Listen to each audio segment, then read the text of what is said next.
so much of like the culture, if anything, it's about Jesus. It's like shoved directly, like it's really upfront. It's not, obscure, or it's like great storytelling where the Christian themes come out, where it's not overtly, where it's, banging you over the head. And then it's an entryway for other people who may be not religious.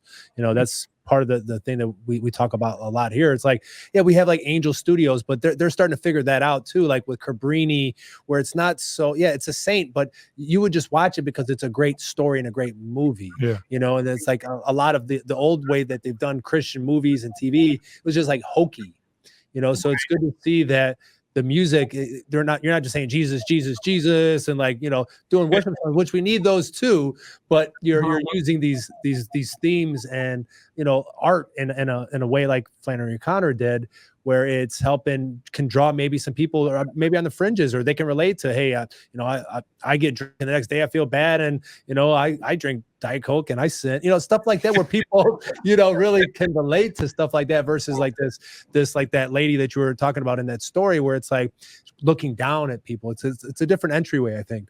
Mm-hmm. It's refreshing. Yeah.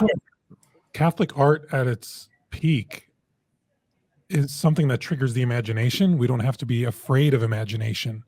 We don't have to be afraid of getting people to think about what it is we're trying to say and conveying the gospel to them. And so you're right. I remember watching stuff like Fireproof, like these Christian movies or older Christian music, and it's like it's too on the nose with the message. Mm-hmm. So it's only attracting a small, even smaller niche demographic. But when you can do something like what you guys are doing, using a genre, being creative within it, and underlaying Christian values and messaging, it can trigger not just the imagination, but greater appeal. And so I guess my question to you, Father, is what is it about country music? What is it about bluegrass music that you guys feel like lends itself to this sort of Catholic creativity? Yeah, I think that's very well put. I think part of it is that that's the kind of music that we like to play, and that like to listen to. And so, and it's a style of music that is very, it's only good if it's authentic. Like I personally never liked bluegrass music until I heard somebody playing it live, like in somebody's living room. And I was like, oh, like this music is amazing. Mm-hmm. But when something's like overproduced, or like you hear it in like kind of a context where it doesn't belong, it doesn't really fit. And so I think part of the authenticity of our lyrics comes with like just the genre of music. Like it's music that's meant for like everyday life, for, that you listen to in your kitchen, on your porch, that sort of thing. Mm. And it's not overproduced. And we take very seriously, to your point about like making the importance of art and producing good art, that we take very seriously like the work of making something that we're artistically proud of.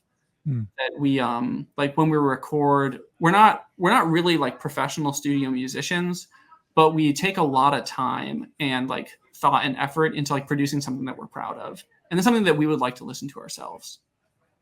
And actually, one thing that was, so we just finished this tour, and we played a couple of venues that were like, you have professional sound crews. We played a theater in Knoxville called the Bijou, which is like a standard place where bands will come in and play.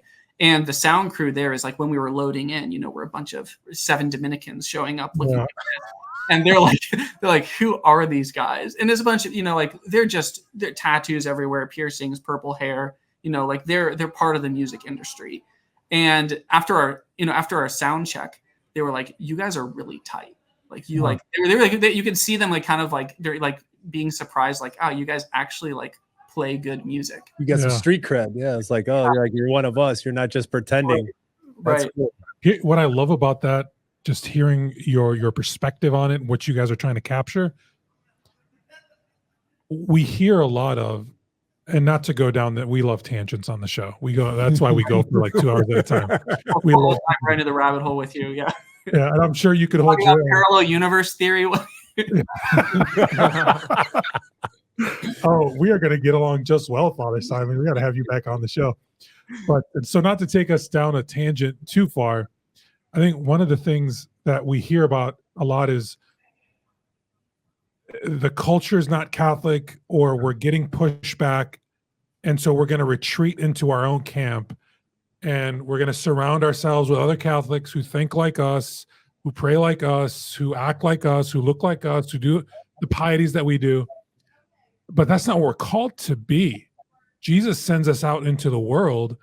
And so, yes, the culture in many ways is fallen, and it's the result of the sin that we all carry, right? We've heard that on the show, but we have to break into that culture.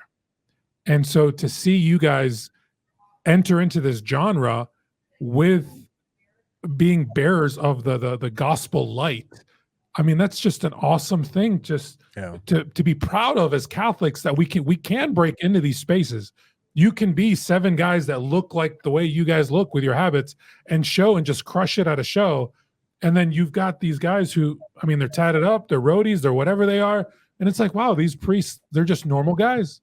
I can relate to these guys. Yes. I mean, the fact that you guys were on the Billboard charts, what was that like? I mean, your new record, number 2, that's an amazing accomplishment. Yeah, that was very cool. So yeah, we were 2 weeks as number 2, right behind Billy Strings. So we on the Billboard Bluegrass Top 10 charts. Yeah, and that's just amazing. It's beautiful to see what God is doing with our music, and the way that God like works. I mean, as a Dominican, to get theological, that grace builds on nature. That that God's taking our natural gifts, our natural interests, the things we love to do, and He's using as an instrument.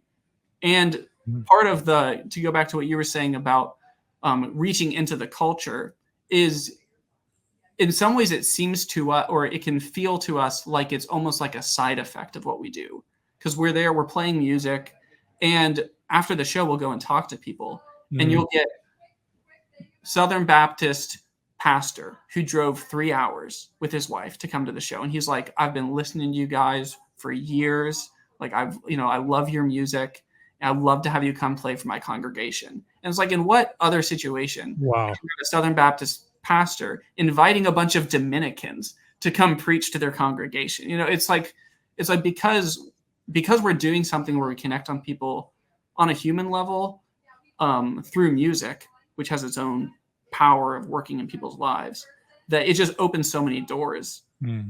It's been a really cool experience. And not shying away from like wearing your habits. Like that's part of like, I think that's what's attractive to people. There's like, well, what are they, why are they wearing those things? That it just opens up the door for those kind of questions, which I'm sure you're like, wait, what? You're a priest? Like, how are you? Like, it just opens up that door of like, okay, like you look like a Shaolin monk or something. Like, what do you got? Like, it's like, no, we're Dominicans, we like to preach, and we love St. Thomas and stuff like that. So it does open up, like the music, beauty is the entryway, to get to eventually those conversations where you can talk about the truth, or, hey, this is why I'm Catholic and this is what I believe. But I think that jarring, kind of like a Flannery O'Connor, where it's jarring that we're playing bluegrass in our habits. It's like, that's very Flannery O'Connor just there, because it's just a jarring image. The first time I saw you guys was, I think you guys were playing at Grand Ole Opry. You guys were on the stage, and I don't know if it went viral. That's how I saw a clip. I'm like, I remember just stopping the feed, like, whoa, what's going on? And it was just jarring in a good way, but that is sometimes we need those kinds of like where it almost seems like paradoxical that you're a priest and you're wearing your habit and you're playing music, whatever genre, even if you're in a rock band, whatever genre of music, it just doesn't. Priests are only belong in churches, and that's it. So I think it does just in that, just you guys embracing your order and having that front and center really does help people to start asking questions. Okay, well, what's a Dominican? Maybe they start Googling it, or then they're looking up Flannery O'Connor, and then that can lead to different things. So I think there's importance of us not retreating from the culture, but to go it authentically as ourselves. And we really appreciate the witness that you guys are bold to be out there, because we know obviously it's not always easy to be front and center as a priest in the culture, because that's just the way the culture is. But to be brave and to be bold and to be Catholic out there